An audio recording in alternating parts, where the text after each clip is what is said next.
What used to be an insult but now is a compliment? No one ever said elves are nice. Ooh, that one sneaky. The modern meaning of nice is good, friendly, and maybe charitable. The archaic meaning of nice is naive, simple-minded, gullible. With one word he paints them as smart and cunning manipulators. The antonym of nice, but also the antonym of nice.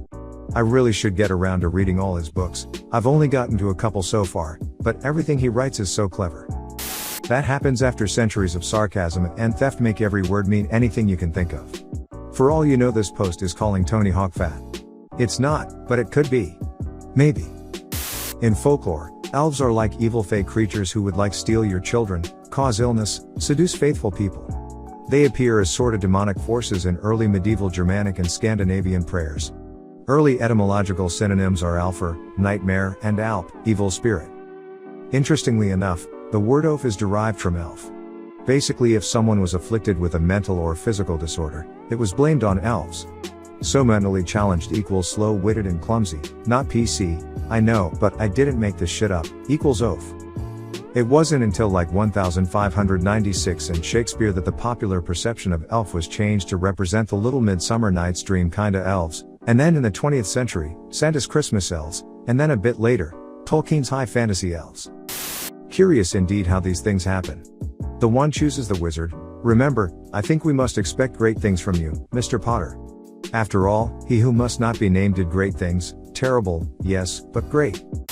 Your ass is gigantic. I got this a lot from boys when I was younger and they meant it rudely.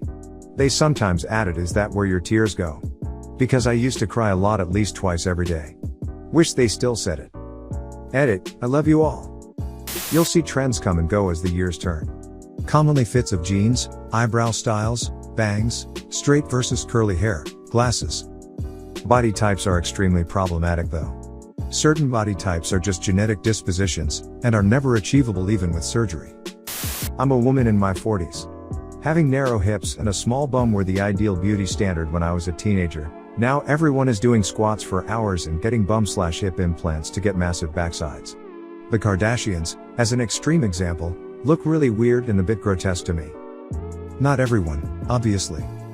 Attraction is based on societal standards as much as anything else. If you're constantly hearing one type of person described as beautiful while growing up, when you hit puberty that's the kind of person you are gonna think it pretty. Because as a child your brain picked up on common themes between different people who were called pretty or beautiful. It's honestly amazing how much of our perception of things is influenced by culture. For instance, the Greeks could quite literally barely see the color blue because there was no word for blue in ancient Greek. Seriously, read the Iliad or the Odyssey. The word blue never appears once. The ocean is described as wine dark, not blue. I, for some reason, remember learning that. Then, later, I remembered reading it wasn't true. But both memories were vague and not something I'd be ready to commit to without further research. Anyway, it seems it is a linguistic difference and not a perception difference. Blue doesn't always equal blue. Suck it, Randians. https://greekreporter.com/2021/01/01/ Did the ancient Greeks see blue like we do / Greeks could quite literally barely see the color blue because there was no word for blue in ancient Greek. What you're describing is a long discredited version of linguistic determinism that came about between the 40s and 60s with the Sapir-Whorf hypothesis, which never had any foundation in reality. People have rods and cones and pick up on light and colors in more or less the same way, though there is obviously variation between individuals and things like colorblindness. Categories are culturally specific and carry more or less, or none at all, importance in different cultures. While having distinct categories for things, like colors, can lead you to differentiate between the members of those categories faster and perhaps more precisely, it does not in any way mean that you cannot perceive the difference or the color, just that you've practiced that distinction more often. Sick. Some believe the expression came with the rock bands and their desire to push wild, e.g. when Alice Cooper killed a chicken, the chicken didn't actually die. On stage, outsiders and parents thought it was sickening, but the audience found it cool, and so fans of the rock scene adopted/coined the term sick, meaning wild, wholesome, later to be included in more mainstream language. The word sick didn't necessarily come out of that one event, but rather out of the rock scene wanting to discover new ground. Alice Cooper, Kiss, Rocky Horror Show, etc. I can still remember hearing someone use sick to mean awesome about 30 years ago in middle school. I was a little confused. I can't remember what we were talking about, but he was so cool that for a moment I thought maybe I was way off, and it was in fact not awesome at all. It was lame. Sick. Then he used sick several more times, and I was able to confirm from context that it was in fact cool. Well, in the lore of the Chicago Cubs baseball team, in the early 1900s, supposedly some farmer showed up at Wrigley Field with his billy goat. They refused to let him go to the stands and watch the game with his goat, so he cursed the team. After that, the team had a 108-year drought before they won another World Series title in 2016. Goats have been intertwined into Chicago culture, particularly with sports. My grandmother was chatting to this young woman in one of the local shops one day, and my grandmother happened to say something along the lines of, "My girlfriend and I used to go to dance halls all the time after school, and the young lady, she didn't speak English very well, said to her, 'Oh wow, it must have been so hard back in those days, can I give you a hug?'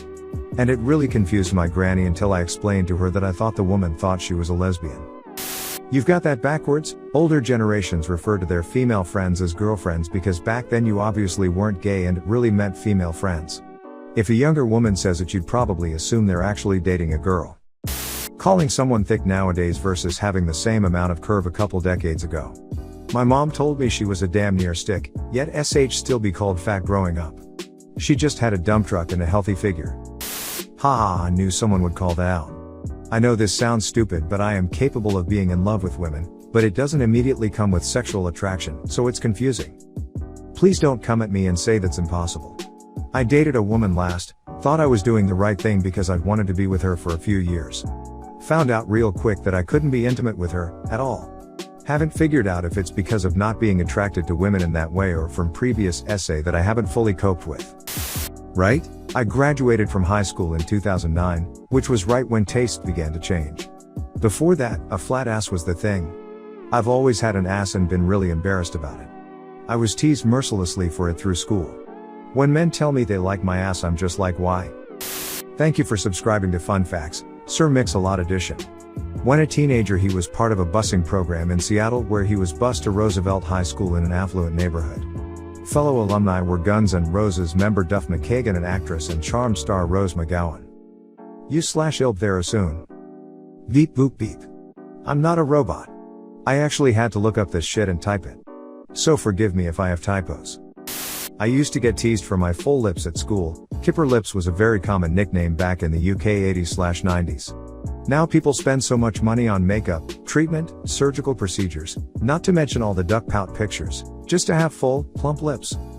I remember when I started working full-time in my blue-collar job when I was 18 years old back 2005. I loved gaming and other nerd activities, but I kept that for myself since it was social suicide to oust myself as a nerd among my coworkers at the time. But I've seen a nice change in the last 5 to 10 years, more and more of my younger coworkers openly talk about gaming and similar stuff, and it's more or less an accepted thing now. I remember a couple of years ago when I hear one coworker casually talk about gaming with the other, and I thought to myself, what? Are we allowed to talk about stuff like that now? You only work for the money. It used to be used to disrespect someone's work ethic. Now, most people, and I think 99% of people under 50, view it as basic common sense. Like, yes, I only wake up earlier than I want, make a commute, spend most of my waking hours at work, commute back home, have work stress on my mind for the rest of the evening, and do it all again at least 4 other days a week because I get paid to do it. My wife has an obsession with Dr. Pimple Popper, so, naturally, if I have a pimple on my back she has to get it. My wife has naturally thin nails, so those fuckers are razor talons. She presses and it's like I'm getting a back massage from Edward Scissorhands. It hurts. She then calls me a little bitch. I love her, haha. Mine's the same. I thought buying her a proper set of comedone extractors, the thing with a ring on the end, would mean she at least wouldn't hurt so much. Nope. Now she just presses so hard I'm sure she's trying to extract spinal fluid and tells me to stop crying like a baby if I dare to object to her crushing my vertebrae with a metal tool. Surprised I had to scroll down so far to see this answer. It's such a recent development and is still kind of a popular meme. Feels like yesterday when it was an obscure insult used by incels lol. It slowly sort of shifted from being used to describe a guy who is a douchebag but physically fit and assertive to a guy who is physically fit, assertive, and positive.